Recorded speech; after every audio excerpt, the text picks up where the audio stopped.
loud. Thank you all so much for joining. And what we're going to talk about today is mental fitness. I love this topic because so often we don't know what drives us nuts. Like we know we feel triggered, we know we feel out of control, or we know we feel challenged, but we don't necessarily know what the heck is going on. So mental fitness is really a chance for you. Could we add anxiety into that? All of that. Anxiety is absolutely one of the pieces. When we are adrenalized, we feel fearful, scared, anxious, nervous, uncertain. And so really it's all about you learning how to at least take back a little bit of control for yourself. So I am going to give you a presentation and I'm going to put on a slideshow. And I was joking with Debbie, it's different than a puppet show. I don't have a puppet show. This is a slideshow. But when I do the slideshow, and then we'll have some time for questions and sharing as well. So let me get to the slideshow portion. All right. So here's mental fitness. And this is what we're talking about today. And I want you to think about mental fitness like, if I was ready to climb up a hill, I have the stamina, I've got the strength to do that every single day, right? Like I get used to the hills that show up in my life. But what happens when a mountain suddenly has to be climbed is I don't quite feel as capable of doing that because I'm not fit in that way. So let's talk about COVID, for example. Most of us were used to our lives. We had them kind of handled. And even if we didn't, we'd get thrown a curveball here or curveball there. Well, what happens when everything is a curveball? We don't always have the skills to be able to identify how to deal with it. So we struggle. If you've ever met people who've gone through devastating events and they make it through and they're on the other side, it's kind of like they climbed that mountain. And after we all figure out how to deal with what's happening now, I will tell you, man, we're going to be so good. We're going to be golden no matter what life throws at us. So that's really what we're going to talk about today is how to be mentally fit and how to make sure that we're kind of taking care of ourselves. So what is mental fitness? The definition, oh shoot, there we go, is your capacity to respond to the challenges that life throws you with a positive rather than a negative mindset. Because you always have that choice. We can go negative or we can stay positive. So what's the impact of choosing that positive mindset? You're better able to perform. You're better able to succeed or even have a peace of mind or wellness and ease that you might not have when you are anxious, freaked out, nervous, etc. And we also can develop healthier relationships. When we are upset or when we are in that negative mindset, we are not connecting to people. Not only not connecting, we're not even listening or empathizing.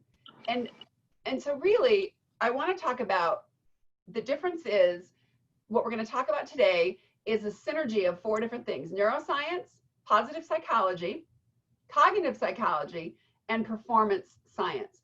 And really what we're going to discuss is called positive intelligence. And it's all about focusing on the positives of your own mindset.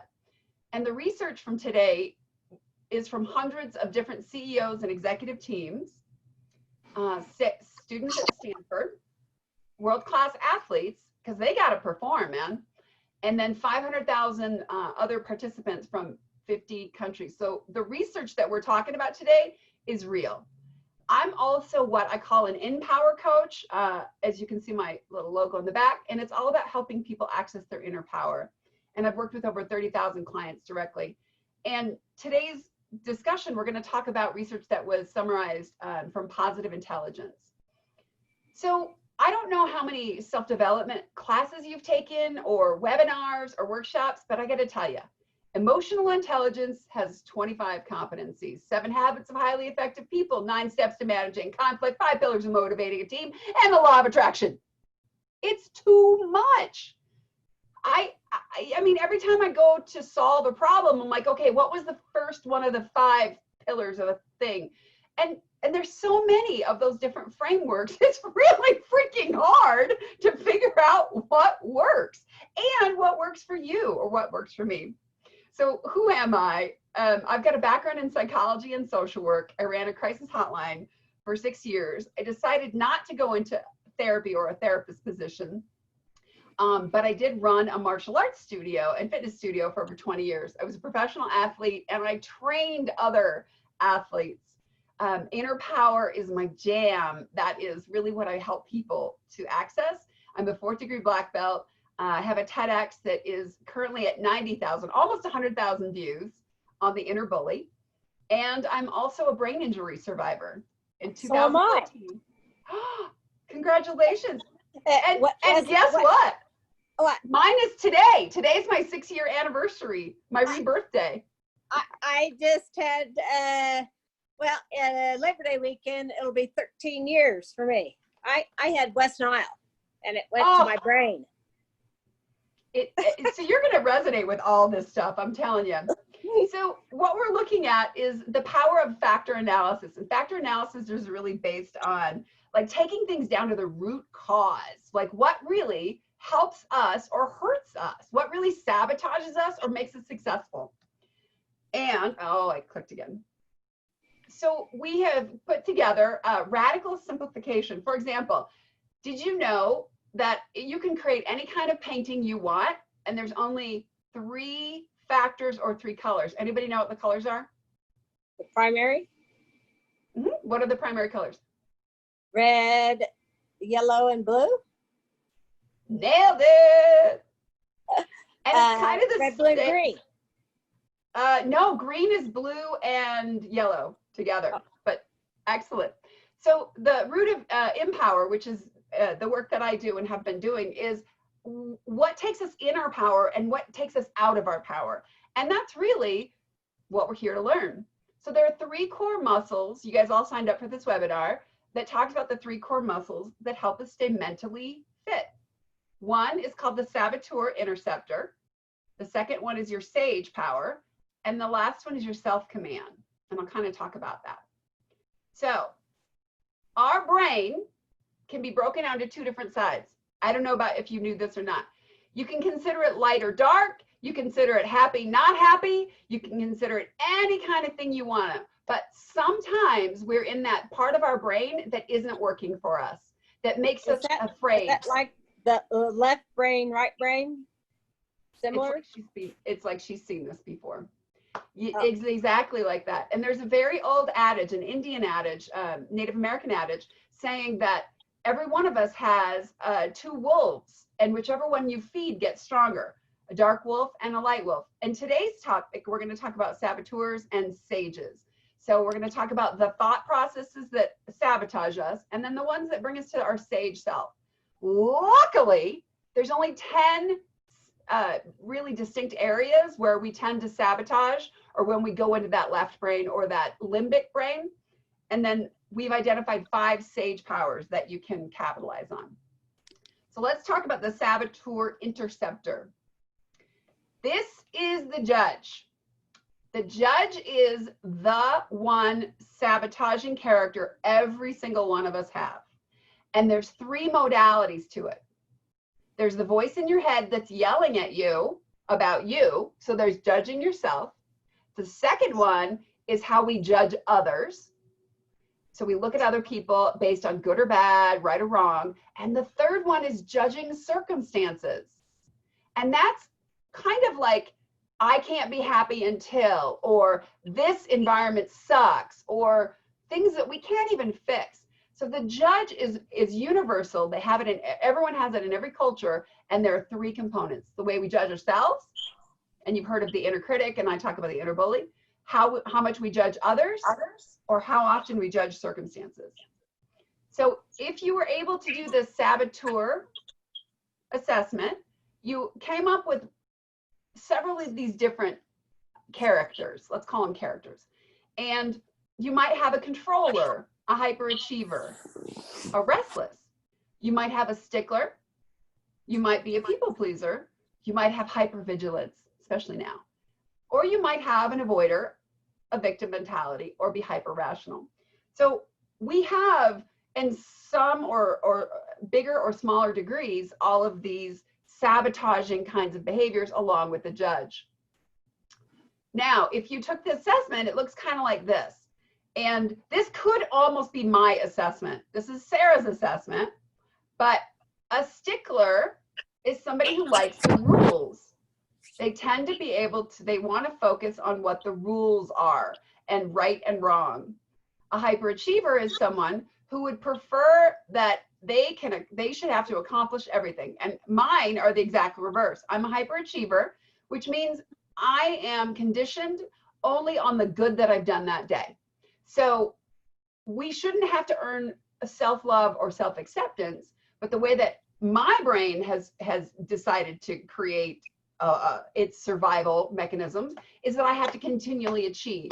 And that has shown up in many, many good ways. And it's also shown up to exhaust the heck out of me.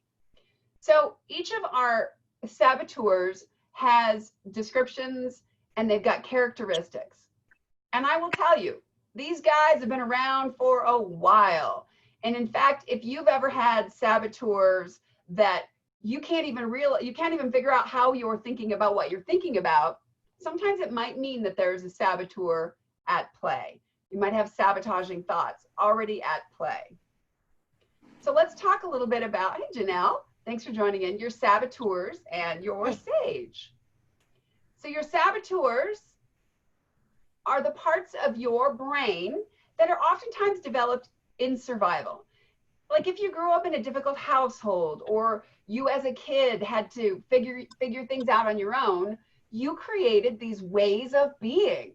For me, I'm a hyperachiever, which meant I always felt good when I got a pat on the head from teachers. I got accepted, I got affirmed. But that is not a way to live a life, like always trying to get to the next step. So all of our saboteurs come from that part of our brain that is based in survival or fear, fight or flight, and they are, as Debbie pointed out earlier, left brain. And the sage parts are more middle prefrontal cortex. It's the empathy circuits. It's also the pieces of our brain that allow us to look to thriving and growing. And it's the part of our brain that helps us be creative. If you've ever been around children, children are much more in their sage. They will create things. They will come up with exciting things. They will put things together. They'll build forts. They don't think as much in the sabotaging ways. So that's always a great goal. Hi, puppy. Oh, so your saboteurs can motivate you. Like my hyperachiever makes me go, go, go. But you know what? I get freaking exhausted. I'm so tired.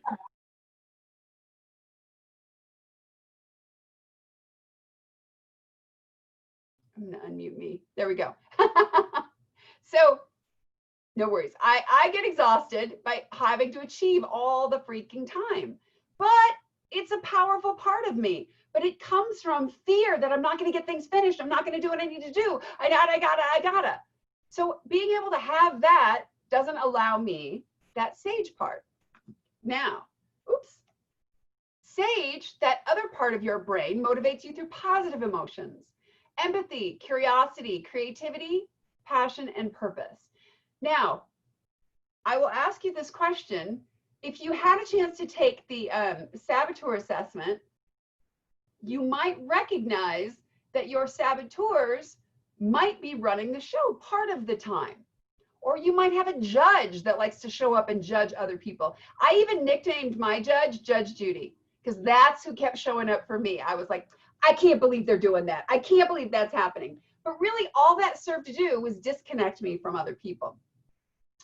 So saboteurs, that kind of thinking, it might generate success, but it won't generate happiness. Even highly regarded and successful CEOs, high performers can achieve things out of fear and anger and that mindset, that stress mindset, but they report not feeling happy or satisfied. They feel empty. When you can get into that sage part of your brain, it generates your highest success and sustained happiness. Who doesn't want that? And you're able to live more at peace, more playfully, and enjoy life. So a lot of people will say, but negative thoughts, are they good for you? Aren't they good for you? I would also ask you this: how long do we want to stick our hands on a hot stove? Pain serves a purpose. Pain gives us a message. It's a quick message. So if you're ever in sabotaging thoughts, it's a great thing to go, oh my gosh, I'm nervous. Oh my gosh, I'm anxious. But then we need to do something about it. And that's why this is so very, very important. So negative thoughts, they are helpful for a short time as an alert signal. Like, hey, pay attention. Oh, hold on.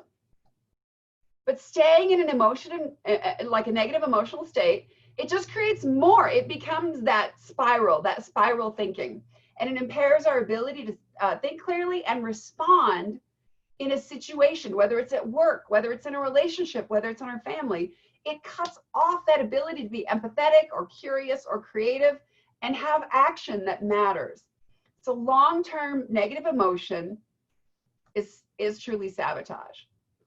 Now let's talk, and it's funny because talking about mental fitness, most people want to hear more about their saboteurs because we want to understand what is it that's driving me nuts about myself. And let's talk about the sage. So the sage lives in the area of our brain where positive emotions, peace and calm, clear-headed focus, creativity, and allows us to think in the big picture. And that's how we operate from that perspective. The other piece of the sage part of our brains, or the right, it's usually right brain. Left brain serves a purpose, but it's most often right brain, especially middle prefrontal cortex, is that every outcome or circumstance can be turned into a gift or opportunity. One thing that happened after COVID started is I saw all this heavy energy around people's bodies. And I teach fitness, I teach kickboxing, I teach martial arts, I teach boundaries, and I teach live group workshops. Well, I couldn't do it anymore. And I felt kind of powerless for a few days. So what I started doing on Facebook was doing Facebook Live movement videos. Very simple. Some boxing, some kickboxing, nothing high impact, just 10 minutes every day to help people move energy through their body. And I have to tell you, if it wasn't for this work, I wouldn't have done that. I wouldn't have been thinking innovatively. I would have been like, oh, this just sucks. I hope things get better. But I didn't. I came up with some kind of an idea. So I'm going to tell you, it's an old Chinese parable. And we have a belief that when a thing happens, it's bad. So there was an old Chinese farmer, and he had a beautiful, beautiful stallion. And he entered the stallion in a, what are those contests? The fair. And the stallion won, and the neighborhood and the villagers went, yay! And the farmer went, okay. And then his prize stallion was stolen. And all the neighbors and the villagers went, boo. And the farmer went, okay. But then his stallion was a mindful stallion, broke free of his captors, and then came back with all these other wild mares he'd found along the way. And the villagers went, yay! And the farmer said, okay. And then the farmer's son was riding on the stallion, and the stallion threw him off, and he broke his leg. And the villagers said, boo. And the farmer said, okay. He didn't know if it was good or bad. He didn't define it. And then their war broke out. It's a very, very exciting village. A war broke out, and they came around and grabbed all the able-bodied men, but his son had a broken leg. So he couldn't go to war. And all the villagers said, yay! And the farmer said, okay. So it's our ability to be able to not define something, but just allow it to be whatever it is. It doesn't define us. So which perspective is true? Was the farmer delusional? The saboteur would say, this is bad. My son broke his leg. I lost my stallion. And the sage would say, maybe it's a gift. We don't know. The answer, whichever you believe to be true, is true. So let's talk, the last thing I want to talk about, and then I will unmute you guys and we can talk and chat, is the self-command muscle. So there's a way to stop that negative thinking in your head. And the way that we can do that is by practicing getting into it. Does anybody here meditate? Raise your hand if you meditate, because I think everyone's muted. Does anyone meditate? Kind of, okay. So meditation is one way to get into your body. I'm going to show you another one that I really, really like. This is, you're going to rub your 2 fingers together, just with so much attention that you can almost feel the ridges on your fingers. I already see Debbie nodding. Okay, this is a PQ rep. PQ stands for positive quotient. So if you're stressed out, if you're anxious, this is one way to get back into your body. Just rub those 2 fingers together with such attention that you could feel the ridges on there. It creates a different loop in your brain. Now, the other way you can do it, feel into your chair. Imagine sitting and feeling supported by the chair. Smell the air around you. There's so many different ways we can get in, but 10 seconds of this finger rub will change the chemistry in your brain. So the specifics of applying positive intelligence, if you're feeling a negative thought for longer than a few minutes, stop. You're going down the saboteur mode. Do some PQ reps to quiet your saboteurs and get into that calm part of your brain, that relaxed part of your brain. Find a way to assume that sage perspective, that overview, that every problem has a gift or an opportunity. Even in my brain injury in 2014, I ended up getting a new brain. I basically have a whole new brain and an ability to understand things in a different way. And it's something I will always be grateful for. And activate your own sage powers, powers like empathy, curiosity, creativity, calmness, and clear-headed action. So is it really possible to shift from your saboteur reactions to sage responses in challenges? The answer, yes. But the speed and the depth of your switch requires a mental muscle strength. And that's what this helps you build. Helps you build a positivity. It helps you build an ability to feel and think with empathy and curiosity.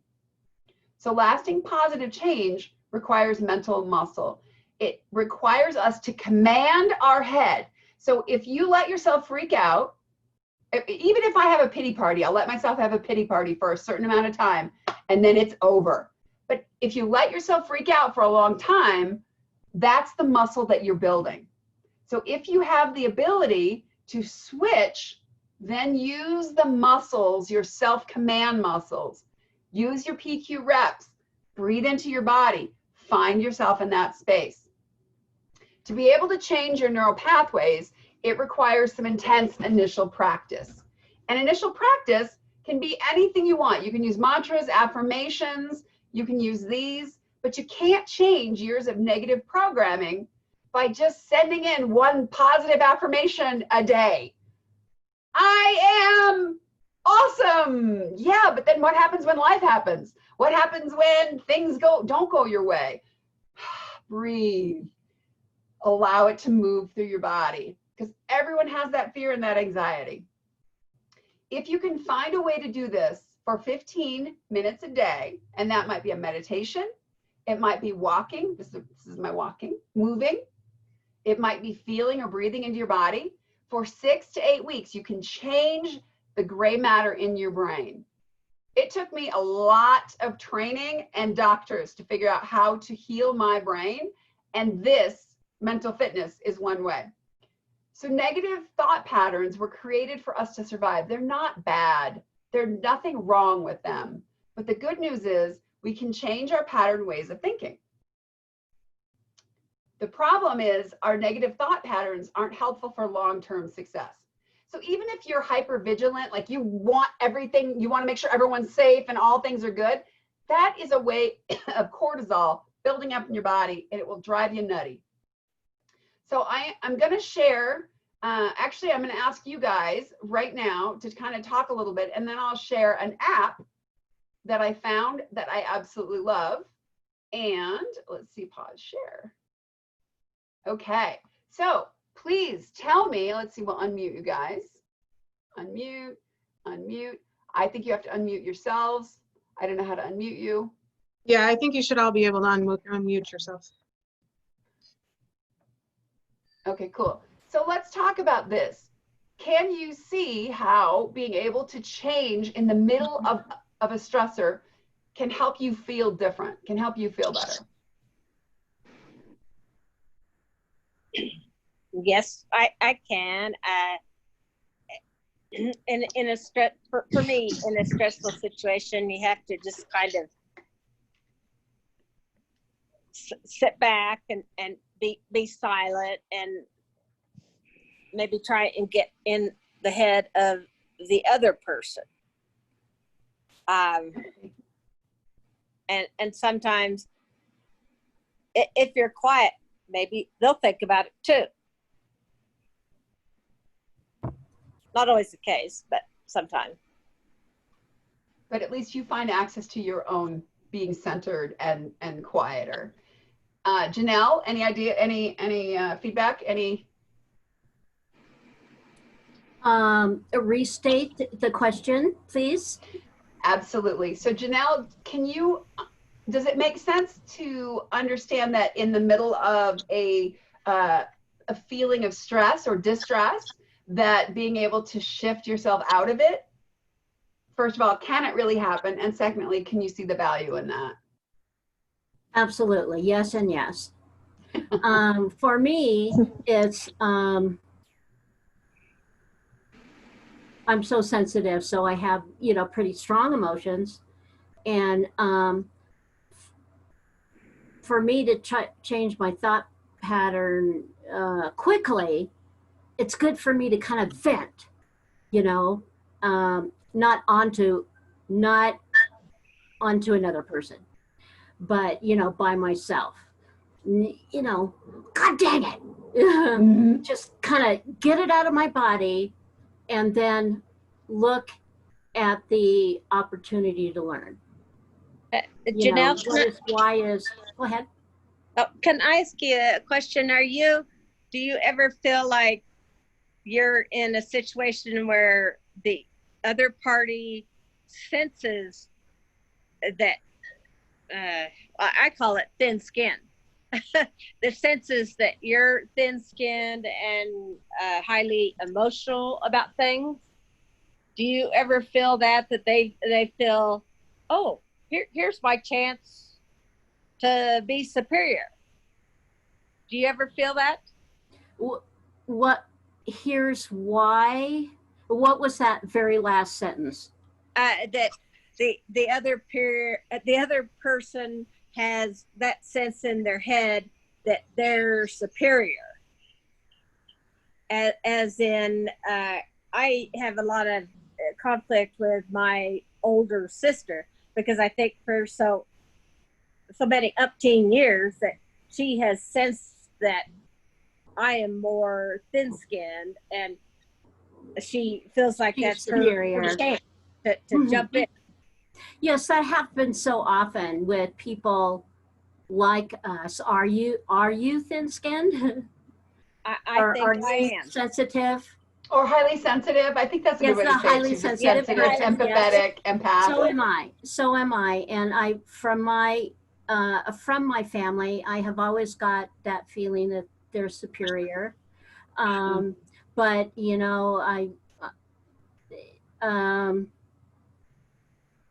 being older now, it doesn't matter what they think. It just matters what you think. And Nice. you are, I don't want to say superior, but we have to really know in our hearts that we are all equal. Now, if you are feeling that and giving that energy back, their sense of you at some point, I feel, will change. But if you're focusing on what you feel inferior, they're gonna keep giving you that energy. I'm sorry to talk so long, but do you see what I mean? I mean, the negative energy, the negative. Yeah. So it's not about them, it's about you. You. So one of the most important things about boundaries is that we protect our energy, ourselves, our time, our beliefs, our own sense of ourselves. And boundaries are very simple. It can be that getting quiet time. It can be limiting conversations with people that are uncomfortable or that aren't good for us. It can be a way of us finding that grounding in ourself again. And boundaries is one of the often used words, but really it's the comfort bubble that's around you that helps you stay in your you-ness. When someone else tries to make you feel bad. I'm codependent in recovery. Congratulations for the recovery. I'm glad that you recognized it, and I acknowledge you for sharing that. Congratulations. And a lot of it was how, oh, go ahead. Sounds like a 12-step program. I think it's a lifelong program. I wish it was probably just 12. I just want to say, as soon as I found out about what codependency really was, I go, oh, I'm that. Okay, well, let me just stop doing it, But I mean, you really don't have to go into a program to, get it, but it can be very helpful. So. I would agree with that. So I'm going to move back to the presentation and finish this out. I want to tell you guys about an app and an opportunity to go further with the mental fitness if you're interested. This is definitely not something you have to do. Let me do my screen share. I am so not awesome. All right, can you see that? Yes. Okay, so there, Positive Intelligence, which is PQ, there is an app. There's an app for that. And I recently did the app. I went through the 7 weeks, and that is where I found my innovation. And I am now a trained positive intelligence coach, a mental fitness coach. And there is an opportunity in this, which is what I'm talking about. This is your choice, you don't have to do it. Weekly pod coaching. And it's 15 minutes of practice on your phone every day. So you get the cues, you get the meditations, it's all done for you. And what they found was that when people did the app, they were able to shift out of that sabotaging thinking. They were able to grow new gray matter, and even on an fMRI study showed the positive sides of their brain were growing. I love all that because it took me so long to figure out how to do it on my own. Yeah. So there's also a 1-hour weekly video, and you can watch the video on a weekend or Monday or whenever, and it also includes 8 chapters of the Positive Intelligence book. And then you get to have the app for a year if you want it. So logistics. Nicole, I'm going to have you post in the chat. Yep, it's in there. There is a program for Positive Intelligence for the app and the year-long program, and it's $1,000. If you're interested in doing that with me, if you want to work through your saboteurs and into your sage, I'm offering $250 for it's actually a 7-week program, for the 6-week program, and there's a 30-day money-back guarantee. So if your brain isn't changing in 30 days, you get your money back. It starts on Mondays, and then the first weekly videos are available on Fridays. So you are absolutely welcome. Nicole put it in the chat. You can look at the app. You can see if this is something for you. And then what we do is every week we meet and talk about what's happening, what saboteurs are showing up, how are you moving into sage, how are you applying it, how are you changing your life. And excuse me, is this gonna be in group setting or individual coaching? It's almost like you read my mind. So there's a group setting, and then there's additional coaching available if you want to do private. Oh, These were okay. $99 a Just session. wondering. Wow.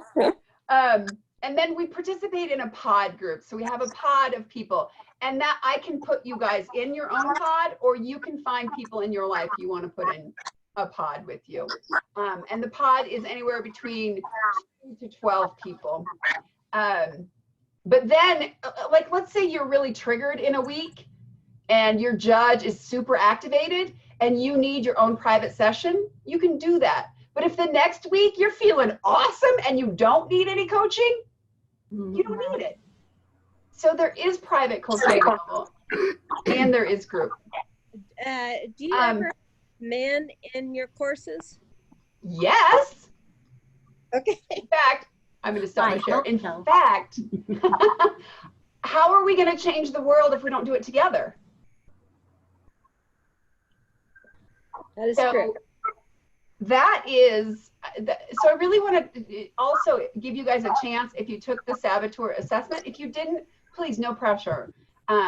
We can talk about your sabotaging thoughts, and I'm happy to share some of mine. But this is really the time for you guys to ask questions now too. And if you're interested in signing up for the app, let me give you my email. If you're interested, and again, this is, you don't have to do this, but you can also do the PQ reps every time you start to shift. And even Janelle, if you start to feel, when you're codependent, you can feel tension. So when you want to help somebody, make it different for somebody, make them better, fix them, you start to feel a tension in yourself, correct? Like a drive to do that. Imagine shifting into and breathing through it on your own. It's like taking your own power back.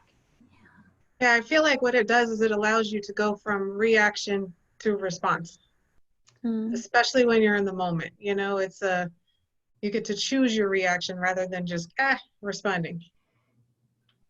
Yeah, and it's not easy, right? It's hard to get into that mindset where you don't react to what's happening. Teresa, yes, what ma'am. does the Q stand for? Because I missed the very beginning. Quotient. So PQ. Quotient, okay. Yeah, it's Positive like quotient.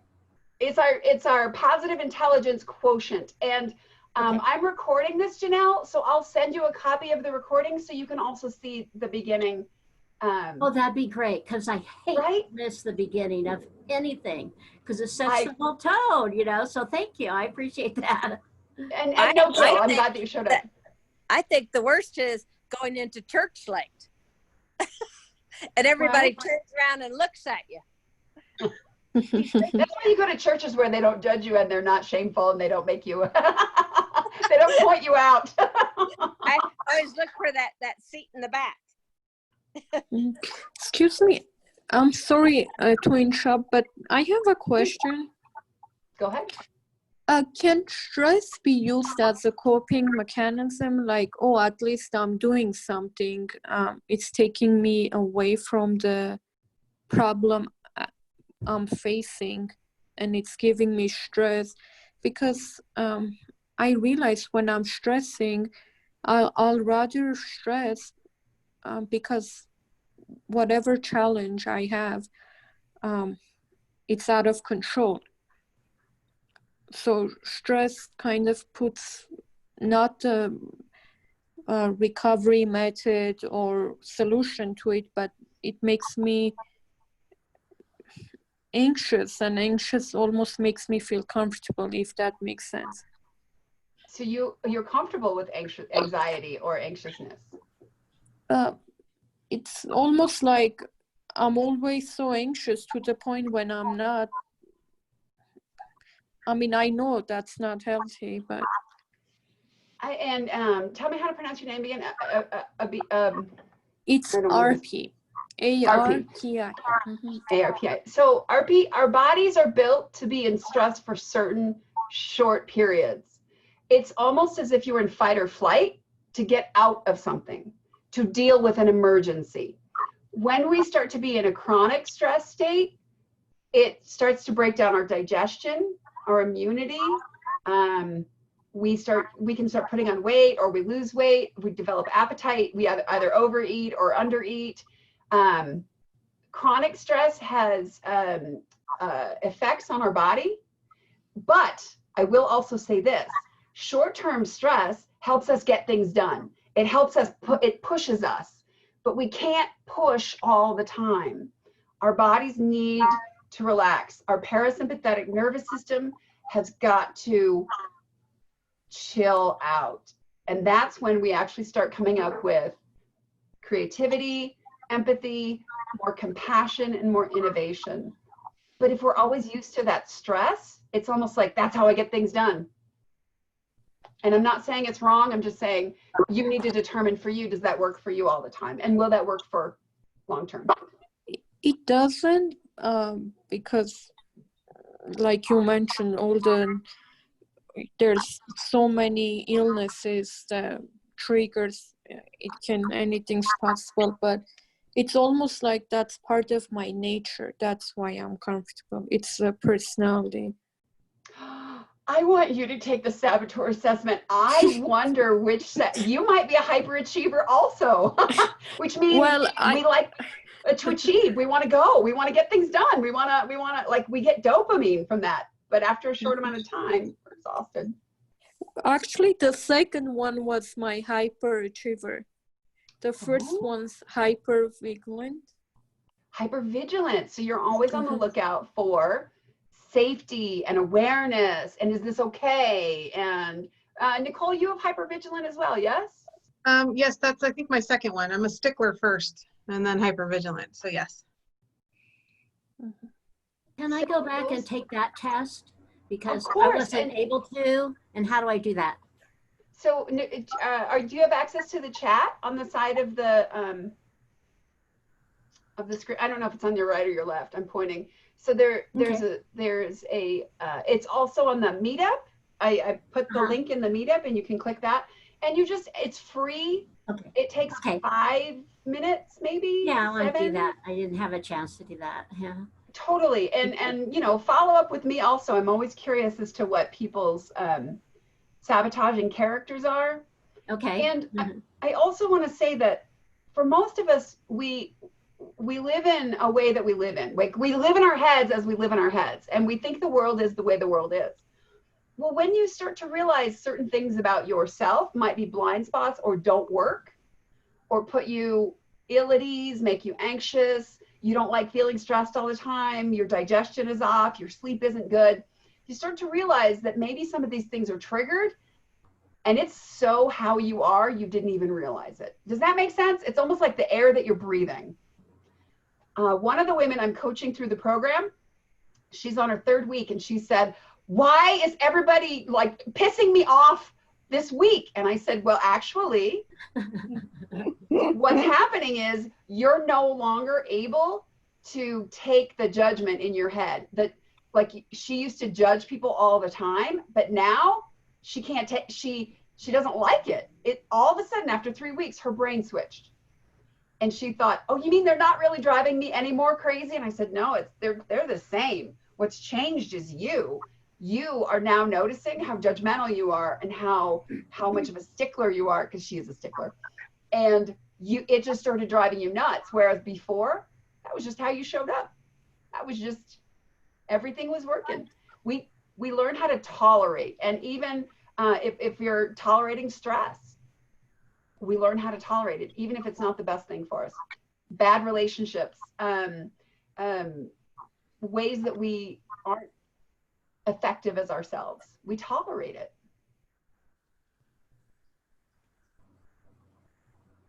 Debbie, I see you nodding. I still think, though, that if you're tolerating it, all the because stress is a negative emotion, all of the cells in your body, how it affects the cells, that's called psychoneuroimmunology. So I recommend, even though if one thinks that they're tolerating it, yeah, I think in the long run they need to change their thinking and take a course like yours. Well, thank you. It's really bad for the body. So I don't know if you talked about that at the beginning, but stress can, it causes cancer, heart disease, just about everything. It is the basis of all our diseases. So anything you could do to try and decrease or get rid of your stress by your thoughts is a great thing to do. Thank you, Janelle. So 94% of all disease states are exacerbated by stress. 94%. So you might Up. 94%. Yeah. And that is a study. That's not me saying, hey, I think this is 94% of all disease states are exacerbated by distress. Yeah. So distress is an excess amount of stress in our bodies that are pushing us into an adrenal state. And we get so used to being adrenalized, we may not even realize it. And we may get so used to that tolerating thing of what's going on until our bodies yell at us, we may not even hear it. And so my goal is for people to learn how to take back that power in themselves and not tolerate negativity, toxicity, thinking that isn't working. And that's up to you. That's really our choice, right? We choose our thoughts. And did you say cytoimmunology? Oh, it's it's psychoneuroimmunology. Psychoneuroimmunology. Yeah. Great word. And it's about how every thought that we have affects every cell in our body in a negative or positive way. So very interesting, the studies on it, huh? Yes. I did a TED talk on the inner bully, and the talk was all about how we create our own adrenal response with our thinking. We create fight, flight, or freeze in ourselves just by our thoughts. Yeah. Did anyone have any other questions? Anything I can answer? Debbie, were you able to take the saboteur assessment? Yes, I did. And I within the last week and sent it on to you, or I guess that's what I did. And yes, it was, tried to be, as truthful as you possibly can.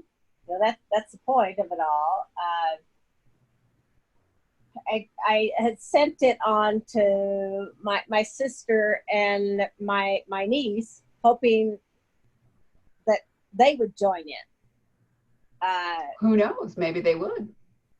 I hope that they would join in on this webinar, but they didn't. But I don't know, circumstances, maybe they could. One of them's a registered nurse, so she was maybe working, and unfortunately, she's in Florida, in one of the hot spots. Oh. So, and I would like to see a lot of women take this course. I really would.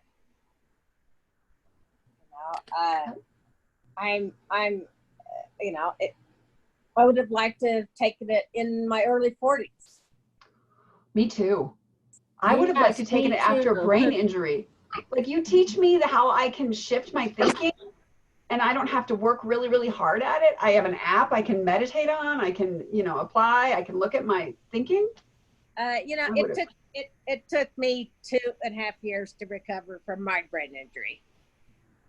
And I went to Colorado Neurological Institute for about 1.5 years and had to learn to walk again, to talk, basic math problems, reasoning, through a lot of classes, and a lot of us just living your life,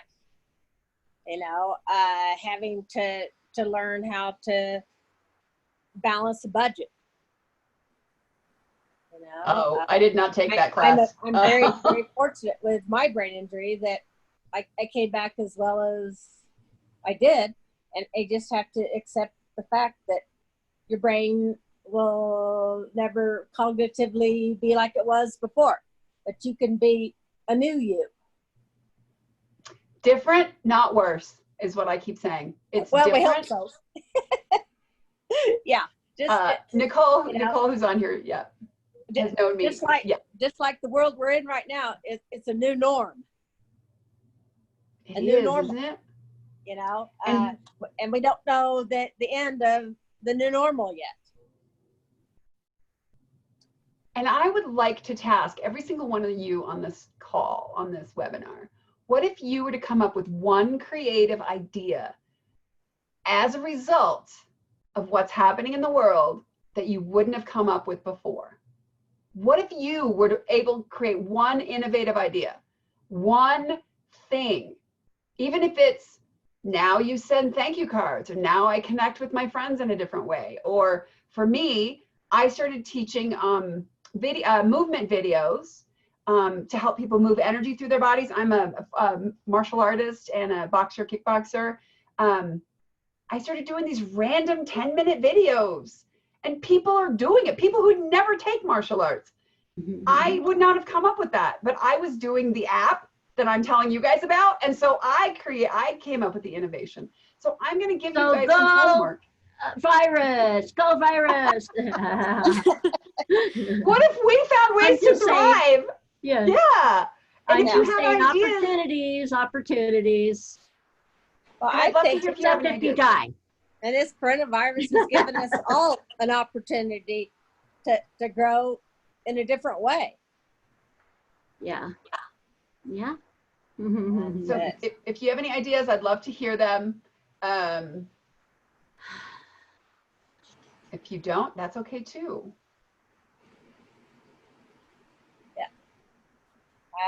Think about it. Yes, I will. Now,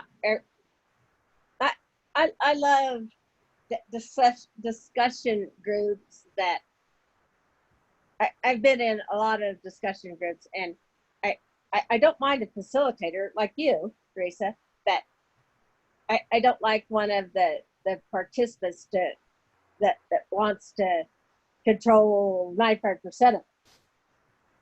You know, well, but you're a good facilitator, you know, and you can you try to give everybody a chance to talk. Thank you. And I Years think of that's teaching kudos martial to arts. you. Thank you. You're welcome. I want everybody to have a chance to share. And if you want to share, please jump in. So we have about 6 minutes left. I'm going to ask if you are willing to share anything that you're taking away from. My email's in the chat. You can also message me on Meetup if you're interested in doing the app and the program. And if you're not, I wish you all well, and do your PQ reps and get into that positive state of mind as much as you possibly can. Do whatever you can to do that. So that's my takeaway, is my wish that if you choose to do the app with me and the coaching, great. If not, still great. Yes, well, I feel very fortunate to have met you and other women, and you know, that are in my same boat. I feel very fortunate on that. It's a lovely, gratitude is amazing. Would anyone else like to share a takeaway? I like this. Oh, I realized the other day, Yeah. I was rubbing like the line on my palm while I was on a call. I was just rubbing it, and I'm like, that's kind of like the same thing. I didn't even know it had a name. This is great. Yeah, and you can do this as well. This feels nice. Yeah. I can remember as a child sitting and, well, I have to kind of put my phone down. I can remember my grandmother just sitting and going like this all the time. And that was probably her mechanism to calm herself down, because she was, Wow. We can't kind see of what you're doing. What are you doing? What was your grandmother doing? I was trying, I had to put my hand up. My grandmother would just sit there like with both hands and just rub her fingers together. I think she had high anxiety, and that maybe that is, you know, what Teresa was talking about, you know, just to control yourself. can I tell you a little bit more what that is? What? Please. She's kinesthetic. Hmm. There's, I'm sure you know about this, Teresa. There's 3 ways that we learn. And one's hearing, audio, one's vision, seeing, and the other is kinesthetic, and it's feeling.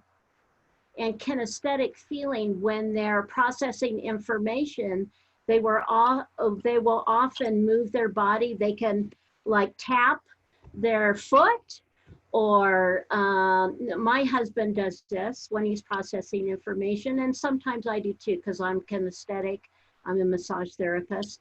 So it's, yeah, and it does kind of get rid of, it helps with the stress of processing information. So isn't that interesting? When I learned that, I thought, oh my God, that's cool. Thank you. And Janelle, are you willing to share your takeaway from tonight, from today? Is she still on? Yes. She's thinking. Oh, okay. She's processing. I'm processing. I'm a slow thinker. Thank you, Teresa. You're so You're an welcome. amazing person. You truly are. And Debbie, I hope that you come to the knowing that you are an amazing person. And then you share that energy with their family, that you are amazing. And I have to work on that with my family. And I've been, you know, when there's a certain person says something bad to me, which is such a habit of his, I say, no, you can't say that. No, I'm not like that, you know.